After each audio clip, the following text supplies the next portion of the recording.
gracias a todos los compañeros y compañeras que siguen en la lucha y que siguen siempre comprometidos con Sin Censura. Déjeme saludar al maestro Pepe, al maestro Paco, al querido César Gutiérrez Priego. Primero saludo a Pepe Reveles en el orden en que fueron llegando. Pepe Reveles, más de 50 años en el periodismo y a quien admiramos, respetamos. Flamante Premio Nacional de Periodismo este año. Lo saludo con mucho gusto. Pepe, pues aparecen videos hasta del presunto narco o del presunto cártel siguiendo la narrativa del gobierno, algo que me parece muy extraño.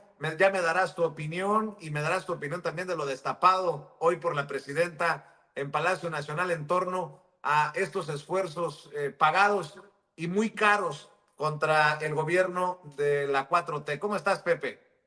Muy bien, muy buen día, Vicente. Saludos a Paco, al licenciado César Gutiérrez. Aquí estamos ya listos para comenzar esta reunión semanal de seguridad que aborda algunos temas algo diferentes, pero que siempre está al pendiente de lo que ocurre todos los días. ¿Cómo ves este video de supuestos miembros del cártel Jalisco Nueva Generación? Mira, siempre los videos tienen el problema de si son montados o no son montados, si son reales o no son reales, y sobre todo porque la intención de quienes los elaboran es dar la impresión a los enemigos de que son muy fuertes, ¿no? De que están ahí vivos y de que están actuantes y de que están presentes y de que no se han ido. Entonces, siempre hay que tratar de desentrañar. Estaba escuchando que dicen que incluso las armas podrían ser pues falsas de juguete, de madera, ¿no? Pero pues no lo podemos fácilmente vislumbrar.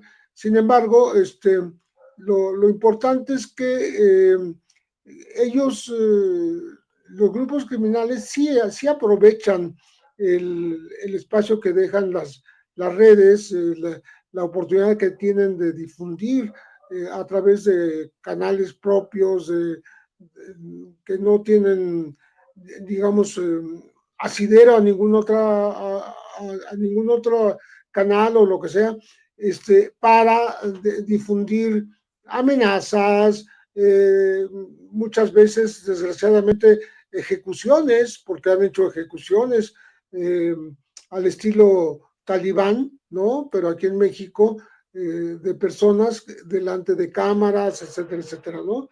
Entonces, yo no te sabría decir si con certeza la, la veracidad que hay detrás de toda esta filmación, pero pues es algo que debemos siempre ver con cuidado, saber exactamente qué es propiamente solamente propaganda, qué es difusión, qué es amenaza y sobre todo qué es un establecimiento de certeza sobre la presencia de estas personas en ciertos territorios. Así es, déjame saludar, Pepe, también al maestro Paco Cruz, más de 47 años en el periodismo, ya sabe, autor de una larga lista de libros, y a quien saludo también con mucho respeto y cariño. Paco, ahora lo que nos dice la presidenta es que podemos entender mucho del ruido, porque está provocado, está pagado, todos estos movimientos de narrativas, golpeteo, y queda ahí volando la pregunta: ¿quién o quiénes pagan para mover estas historias? Creo que todo va junto con pegado. El rancho, con mucho respeto para las madres buscadoras, el rancho en Jalisco, el dejar en libertad a un capo en Michoacán por parte de un juez de este gobierno, eh, poder judicial podrido, esto de los hashtags en redes sociales, etcétera, etcétera, etcétera, Paco. Vicente, Pepe, buenos días, un abrazote, César también, un abrazote, Vicente, fíjate, son muchos temas, tienes tu razón, yo te decía ayer, es como una telaraña en la que hay que ir sacando la hebra para retejerla. Fíjate, yo cuando anoche me llegó el video, a mí me dio la impresión, es la pura impresión, por el lenguaje, por la forma que está escrito, porque lo he seguido desde hace muchos años, que estaba hablando Enrique Alfaro Ramírez, que estaba regañando a las madres buscadoras,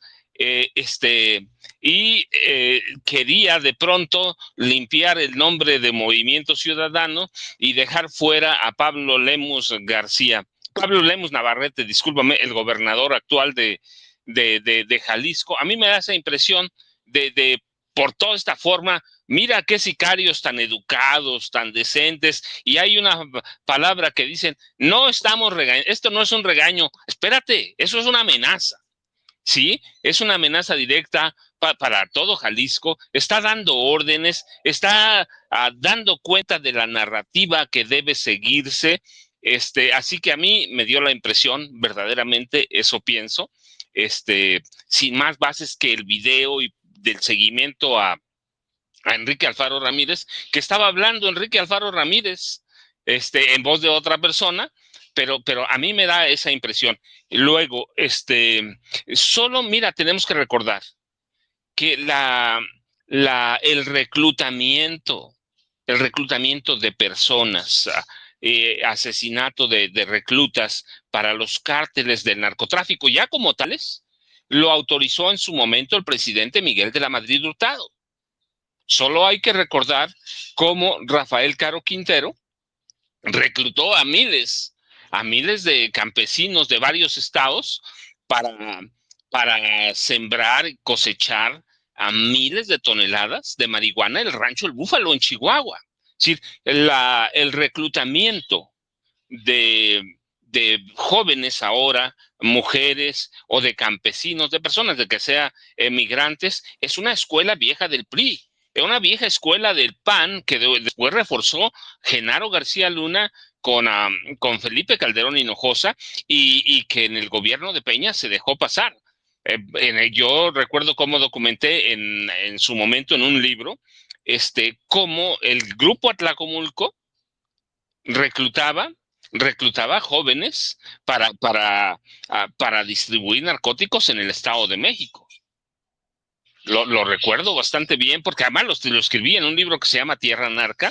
Entonces, bueno, está dando instrucciones cómo debe tratarse el tema para quitarle a Jalisco el tema. Pero no, y luego sumas a la campaña que hoy desnuda la presidenta, 20 millones de pesos, 5 millones de pesos diarios en 4 días para esa campañota, y luego los hashtags que tienen, pues es junto, sí, hay un campo, eso es evidente, pero no está ligado a Morena, está ligado a Movimiento Ciudadano, que un partido que después se acerca a Xóchitl Gálvez Ruiz. ¿Recuerdas la campaña, aquel abrazo que se da Xóchitl con Enrique Alfaro Ramírez? Así que hay un campo, sí, están regañando a las madres buscadoras también, le están dando instrucciones a Pablo Lemus sobre qué hacer y cómo seguir el tema, también para mí es claro que es un videomontaje, que hay una instrucción de Enrique Alfaro sobre cómo debe tratarse el tema, pero es un problema de Movimiento Ciudadano. Sí, todo el mundo recuerda cómo a Enrique Alfaro Ramírez nunca aceptó asistir a las reuniones de seguridad nacional. Él decía que el Estado era el responsable y tiene razón. Cada estado tiene su policía antinarcóticos, aunque ese problema corresponda supuestamente a la federación. Entonces hay un problema. Y luego ves a la campaña de 20 millones de pesos, que es brutal. Lo que hace hoy la presidenta es brutal. Está desnudando a la oposición, así que está pegado, pero yo no separo. Primero, el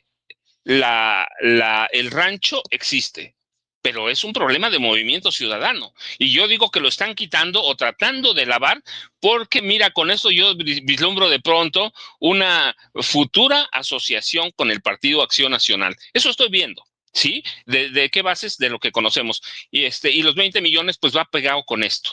va pegado con esto, pero para manchar al gobierno de la presidenta Claudia Sheinbaum Pardo. Lo van a poder hacer. Mira, yo digo que son 20 millones de pesos tirados a la basura y la gente de este país ya entiende lo que está pasando. Y César, estaba leyendo el artículo de César, hay un problema de Movimiento Ciudadano en el que están involucrados prácticamente el procurador, el fiscal, el gobernador, la policía estatal, la policía municipal, pero yo eso es lo que veo en estos dos casos, Vicente, César y Pepe. Déjame saludar precisamente, Paco, al abogado especialista en Derecho Penal, Derecho Militar y Seguridad Nacional, y quien aparecerá en la boleta electoral del próximo 1 de junio como candidato a ministro de la Suprema Corte de Justicia de la Nación, César Gutiérrez Priego. César, estamos leyendo precisamente tu columna en La Silla Rota, colusión y corrupción de la autoridad en Jalisco, pregunta César. Los hechos lamentables ocurridos en el rancho Izaguirre en Teuchitlán deja entrever el grado de colusión y corrupción de la autoridad municipal y estatal del estado de Jalisco. ¿Qué cosas que, por ejemplo, se hable de AMLO, le echen la culpa a la presidenta Sheinbaum, pero hay algunos que se rehúsan a mencionar a Enrique Alfaro? Hoy estuvo en Palacio en la reunión de seguridad Pablo Lemus, el actual gobernador. Bueno, hablamos de eso y otras cosas. Mi querido César, ¿cómo estás? Muy bien, Vicente, un placer saludarte a ti, a Paco y a Pepe, que saben que hay mucha admiración y cariño. Mira, a mí lo que me parece increíble, mi querido Vicente, mi querido Paco, mi querido Pepe, es que tergiversen toda la información. Como lo dice Paco, por supuesto que existe el rancho, por supuesto que hay evidencias que en su momento fue un campo de entrenamiento, por supuesto que hay corresponsabilidad por parte de autoridades federales, pero ¿y dónde está el exgobernador del estado de Jalisco, Enrique Alfaro? ¿Por qué nadie lo menciona? ¿Por qué tratan de lavarse las manos? ¿Por qué no señalan a los dos fiscales que hubo en ese sexenio del estado de Jalisco? Que incluso uno de ellos tuvo que renunciar porque recordemos que tenía nexos con un cártel conocido, ¿no?, en el estado de Jalisco. Los jefes de la Secretaría de Seguridad Pública, ¿dónde están todos ellos? ¿Por qué? ¿Qué casualidad que ahora vemos a una serie de oportunistas como Javier Lozano que quieren ir a montarse a una marcha, a una protesta leal, real, ¿no? Como lo que vimos en el estado de Jalisco. ¿Por qué no sale lo que pasa en el estado de Jalisco? La gente está sumamente dolida, Vicente. Es algo que ha afectado muchísimo a la sociedad jalisciense. No, vimos las protestas donde dicen Alfaro sí sabía.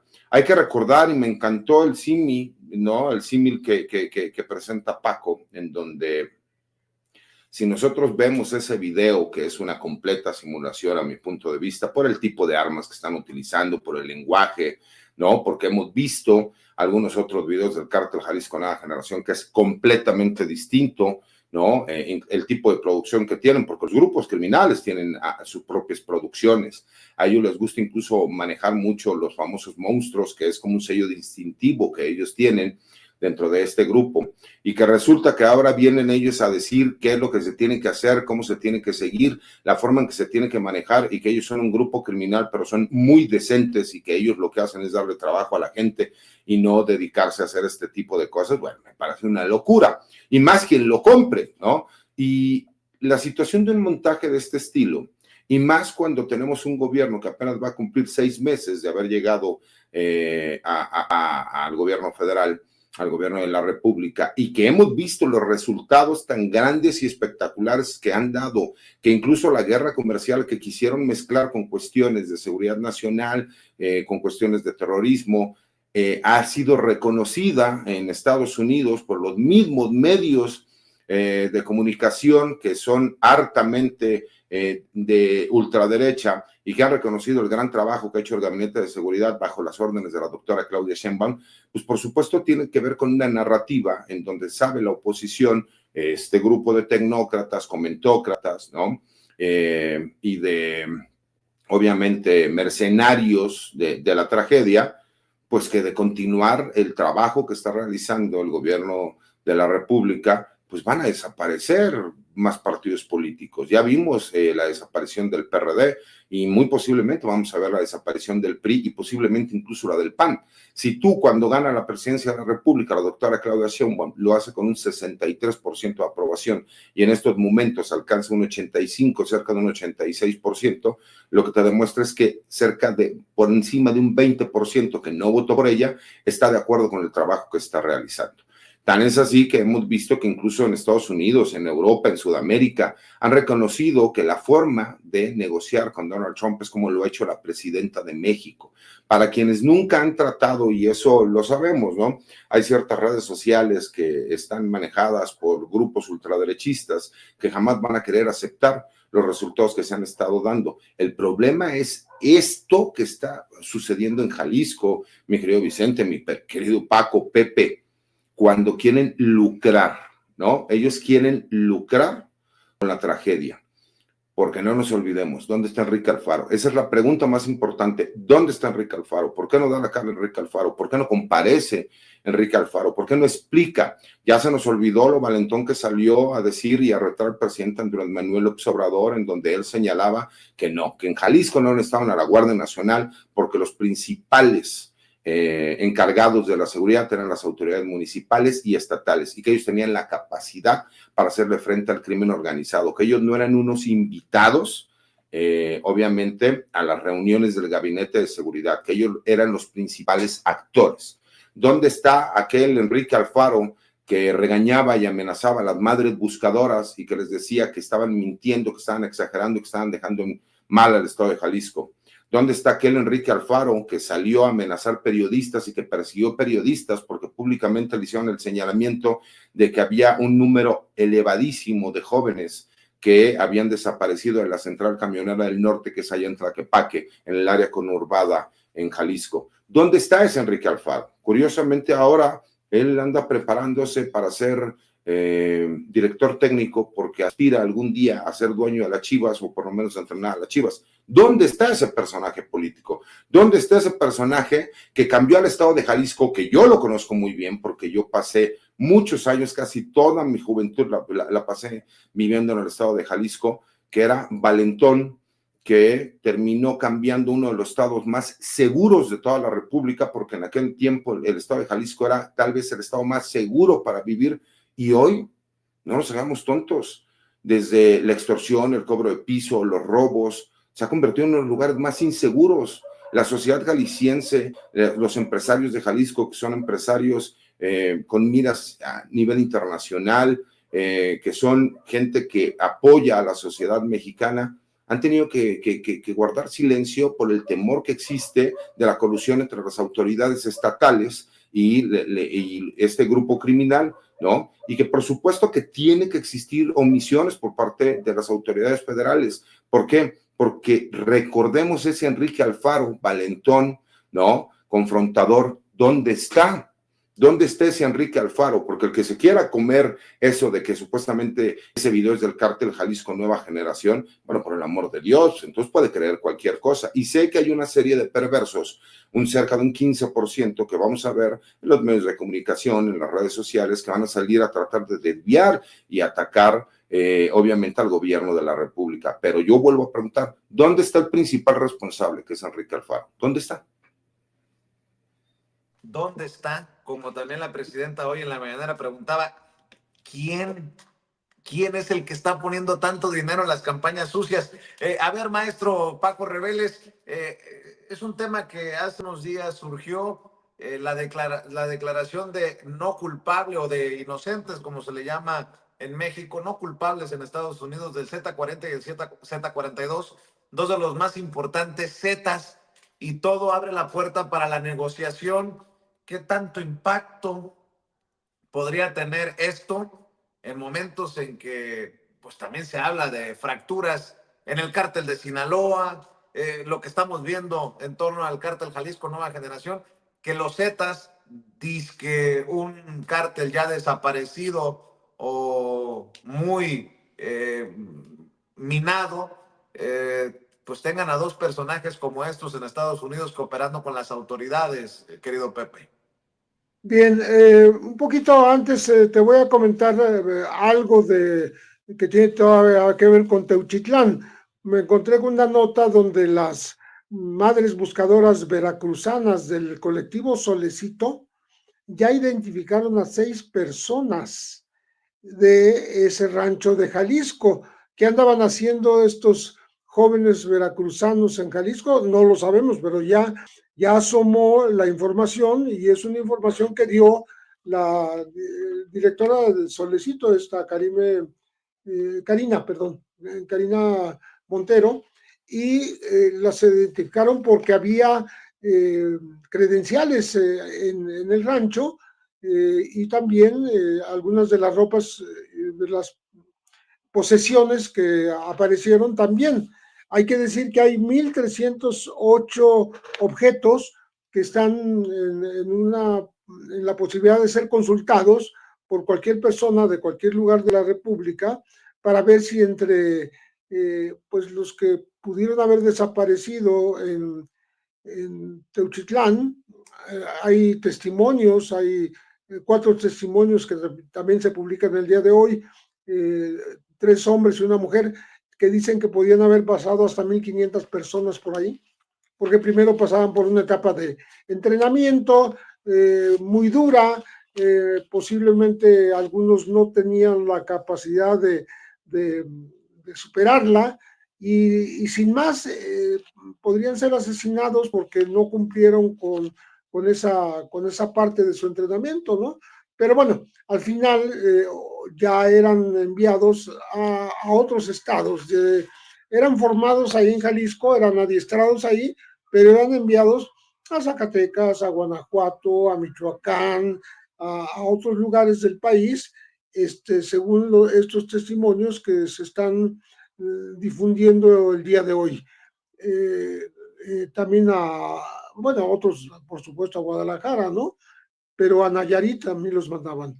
Entonces, creo que es importante destacar que si aparecieron 6 veracruzanos, quiere decir que el trabajo de leva o de invitación a un trabajo falso, porque pues, primero les ofrecían poco dinero, pero ya estando ahí ni siquiera eso les pagaban, ¿no? No los dejaban salir, los mantenían en cautiverio, y no cumplían con el dinero prometido.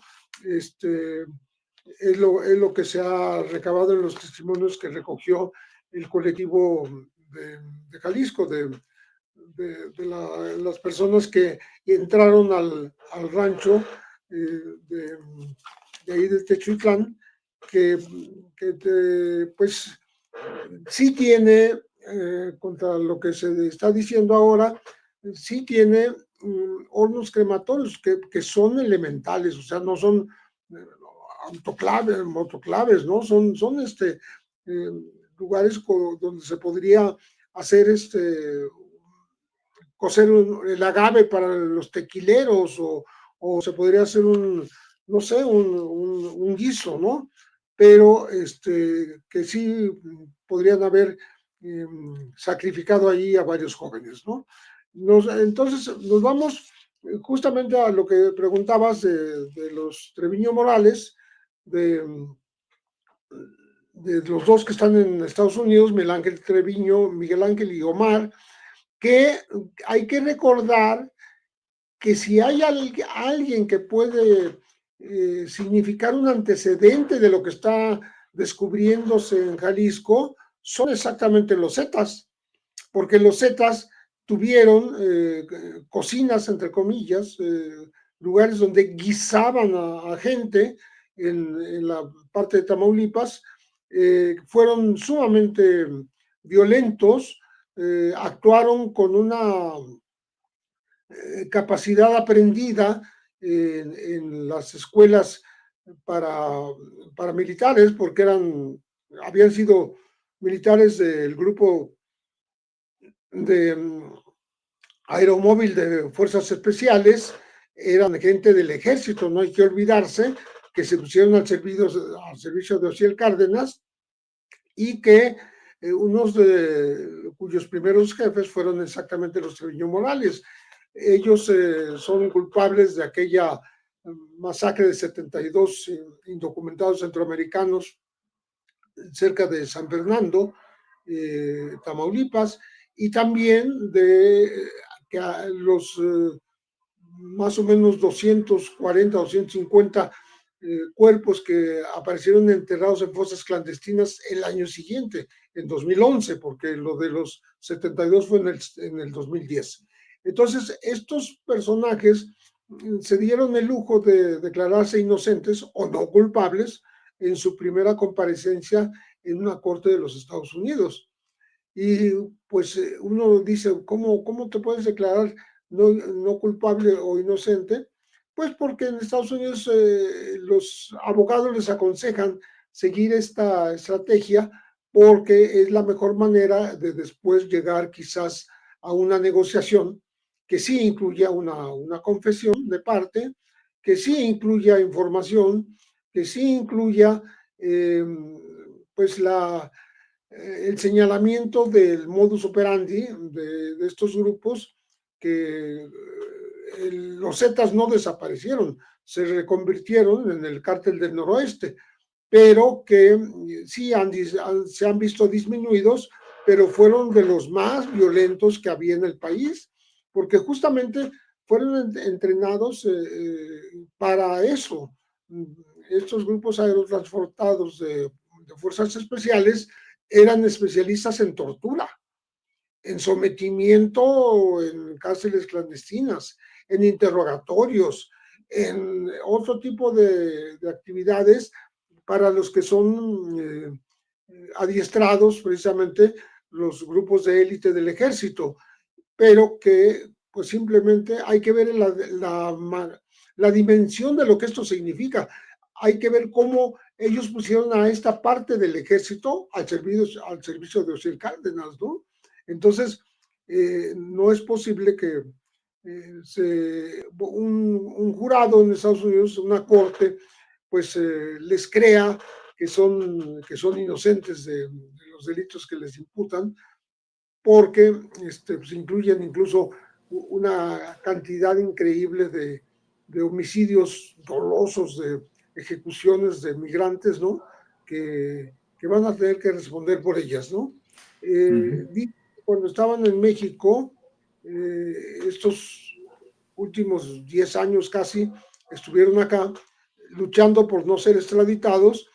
Ellos manejaban el cártel desde la cárcel. Eso es clásico en México. Los capos que son encerrados siguen siendo los capos de su grupo criminal, estando encerrados en una cárcel. Esto ya no va a poder ocurrir en los Estados Unidos porque allá es sumamente complicado que eso ocurra, más bien no puede ocurrir, ¿no?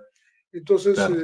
Pues, estas personas serán muy relevantes en el futuro porque van a tener que decir algunas cosas, van a tener que revelar algunos modus operandi, algunos lugares de negociación de la droga en el propio territorio de Estados Unidos. Ellos eran expertos en lavado de dinero que hacían con caballos pura sangre de carreras y de exhibición, ¿no? Caballos se hicieron famosos por eso, porque negociaban, bueno, invertían su dinero, mucho dinero, en caballos finos, ¿no? Que negociaban en los Estados Unidos hace varios años, ¿no? Entonces, creo que es muy interesante seguir la ruta que van a transcurrir en su proceso en los Estados Unidos, aunque los citaron para dentro de algunos meses, no inmediatamente, para que puedan llegar pues preparados, negociar y ser informantes muy posiblemente de los Estados Unidos porque saben mucho. Habiendo sido soldados, habiendo sido dirigentes de soldados y al servicio de un grupo poderoso de traficantes como el de Osiel Cárdenas, pues pueden aportar mucho. Eso seguramente esperarán las autoridades de los Estados Unidos.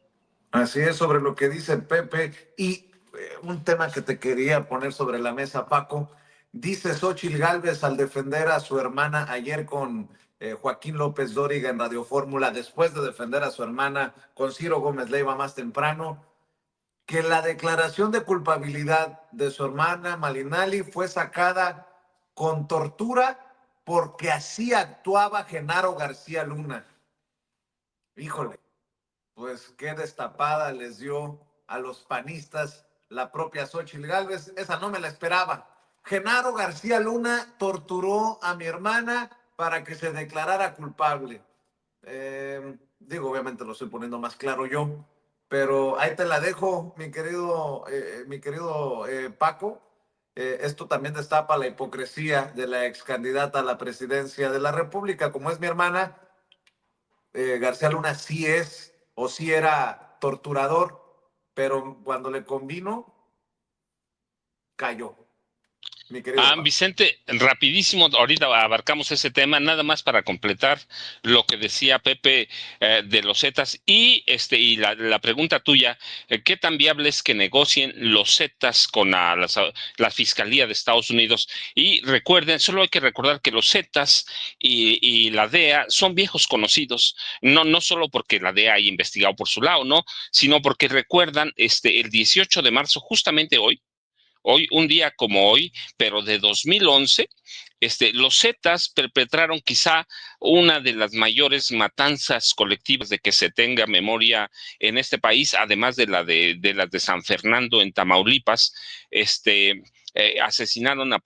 Asesinaron y desaparecieron a por lo menos 300 personas en Allende, en el pueblo de Allende, en Coahuila.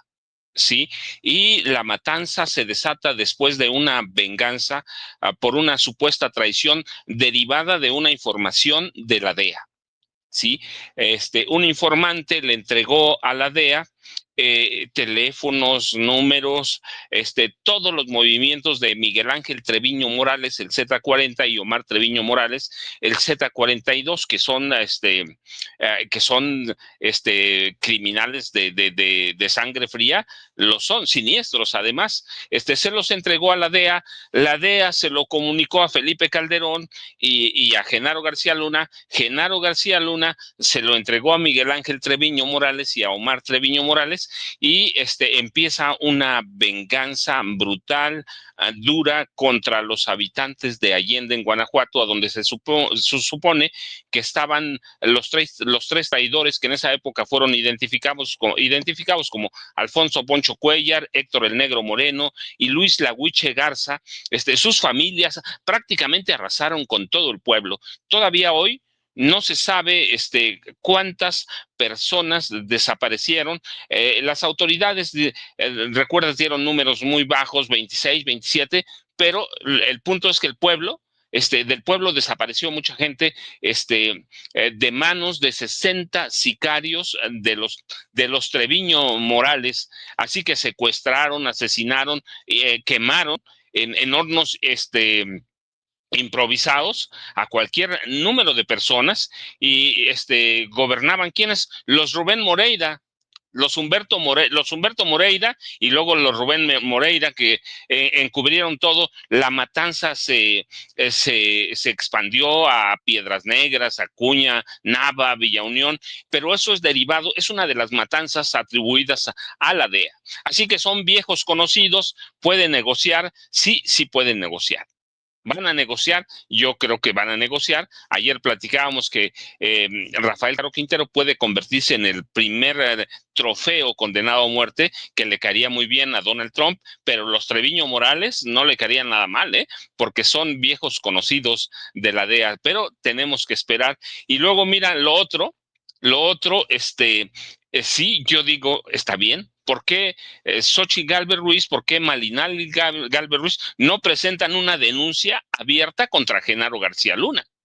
Ella lo sabe, ella sabe cómo operaban, pero además ella sabe, no presenta una denuncia porque Genaro García Luna en esa época era el jefe de todas las bandas de secuestradores cuando capturaron a los Tolmex, que comandaba. Mira que por cierto hay que recordar el apodo que tenía Malinali en los Tolmex. La madrina le decían. La madrina no como sinónimo de que era madrina de los otros secuestradores, sino la madrina como jefa capo, como jefa mafiosa.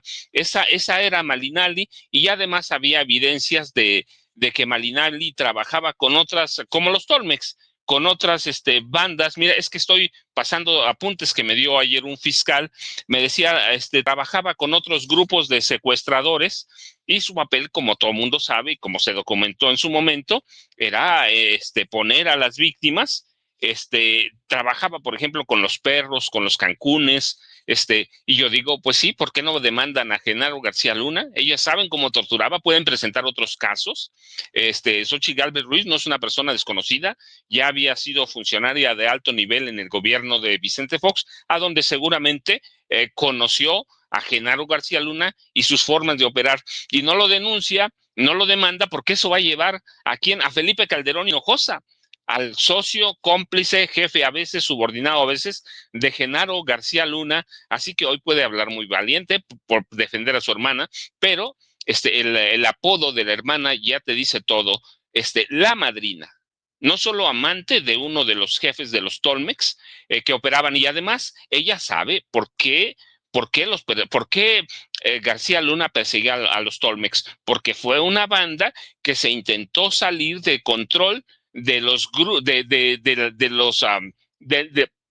se intentó salir del control de García Luna, que era dueño prácticamente de las bandas de secuestradores en esa época, desde la época de Cedillo, Fox, y Felipe Calderón. Así que ese es como en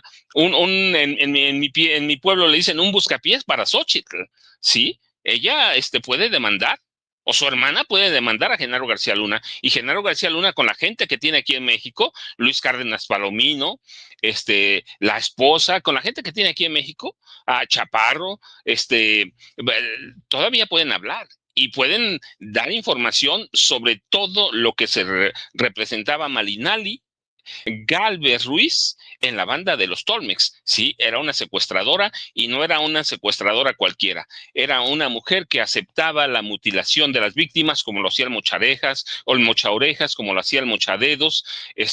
Así que era una mujer peligrosa, pero pues claro, ahora tiene toda la defensa de esa prensa que la apoya. Pero yo digo, mira, se acaba rápido el problema, Vicente, que demanden a Genaro García Luna, y eso llevaría a Felipe Calderón Hinojosa, Vicente, Pepe y César. Así es, y vamos a cerrar la mesa, si me permiten, con César. César, Don Chuy, este capo del cártel Jalisco Nueva Generación, fue liberado por el juez Rubén García Mateos y es señalado por haber generado la violencia en Michoacán, emboscadas contra fuerzas federales entre Michoacán y Jalisco. Hay varias bajas de la Guardia Nacional, del Ejército, y bueno, muchos se preguntan, ¿cómo es posible? ¿Cómo es posible que este juez, de aquellos que acusaban persecución contra el Poder Judicial, que decía que no había mafia de la toga y el birrete, que los jueces son libres para tomar decisiones, en otras palabras, un juez del lado de Norma Piña, pues toma estas decisiones que después cobran vidas, cuestan vidas? César, para cerrar. Fíjate, Vicente, yo lo he dicho desde hace muchos años y públicamente, que las decisiones que se toman en los juzgados tienen repercusiones en la seguridad pública en nuestro país. Y lo he dicho así de claro y abiertamente porque hemos visto la reacción de los líderes criminales y de los grupos que obviamente ellos forman parte, derivado de estas resoluciones. Y Paco y Pepe no me dejarán mentir, esto está documentado, hay una afectación directa. Fíjate lo que sucedió allá en Michoacán, frontera con Jalisco. Este personal militar y estos miembros de la Guardia Nacional no era personal operativo del ejército, sino que ellos estaban realizando un traslado entre zonas militares porque ellos tenían que abastecer de ciertos productos y se enviaba de una zona militar a otra. Y la emboscada se dio y posteriormente no se dieron cuenta que la Guardia Nacional fue a desarmar a la Guardia Civil en Michoacán, y hubo por ahí un conato de bronca y pasaron varias situaciones, y esto es así porque Resulta que el personal militar y el personal de la Guardia Nacional se topan con un supuesto retén de la policía ministerial y de la Guardia Civil con camionetas blancas tipo pick-up, con estrobos, y se pudo incluso verificar que algunas de estas camionetas sí eran camionetas que pertenecían a la institución. Lo que todavía no queda claro es si las mismas habían sido robadas o habían sido utilizadas por los miembros de estas instituciones. Ellos piensan que es un retén normal, dicen no pasa nada, se van, ellos pasan por la carretera, nada más pues, para identificarse, pues obviamente son camiones de estos Mercedes, obviamente del ejército, y ya al estar enfrente es cuando ellos reciben la agresión. Por eso fue que se dio de la manera en que se dio esta agresión. Obviamente, pues se puso a trabajar la comandancia de zona.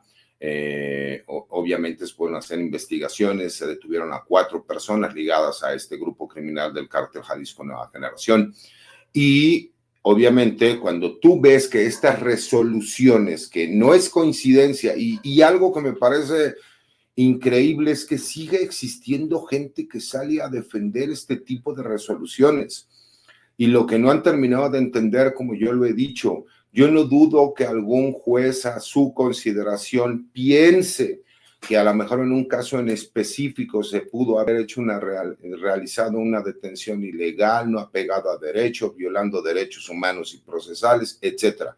El problema es la coincidencia, que parecería que el Cártel Jalisco Nueva Generación tiene un manto protector por parte del Poder Judicial de la Federación y por parte de los poderes judiciales locales. Y nada más hagamos un análisis, y Paco y Pepe, que conocen del tema, te lo pueden señalar. Es imposible, mi querido Vicente, que tantas resoluciones sean a favor siempre de miembros que tienen o están ligados al Cártel Jalisco Nueva Generación. Y por eso yo lo he señalado. Tal vez no todas estas resoluciones sean porque exista corrupción por parte del Poder Judicial. Posiblemente hay amenazas también en contra de los miembros del Poder Judicial, pero ¿cómo lo sabemos si no hay denuncias, si no se ha solicitado la protección a estos jueces o a estos magistrados? Porque no tiene lógica que casi siempre las resoluciones sean para favorecer a miembros del Cártel Jalisco Nueva Generación. Y eso, por más que quieran salir a defenderlo, no tiene lógica. Y dos, no, cuando decía el presidente Andrés Manuel López Obrador, y me parece muy lógico, cuando algo no suena lógico, suena metálico, ¿no? Y cuando tú te das cuenta, y se ha señalado, porque yo lo he señalado públicamente, es una consecuencia de la impunidad que existe contra los grupos criminales, cuando después de haber sido detenidos, estos personajes quedan en libertad, tiene repercusiones en la seguridad pública de nuestro país. Está documentado. Que no lo quieran entender es una cosa distinta, y que sigan defendiendo y protegiendo a jueces y a magistrados que dan este tipo de resoluciones que cuestan vidas de militares, de guardias nacionales que pierden la vida en cumplimiento del deber y que simple y sencillamente son una estadística, me parece vergonzoso, porque ellos todos los días salen a arriesgar la libertad y la vida para tratar de hacer un México muchísimo más justo y un México que pueda ser mejor y menos peligroso para nosotros. Por eso mi molestia muchas veces, mi querido Vicente, mi querido Paco, mi querido Pepe, porque los datos ahí están, y me parece que tiene que ver como con estas narrativas, ¿no?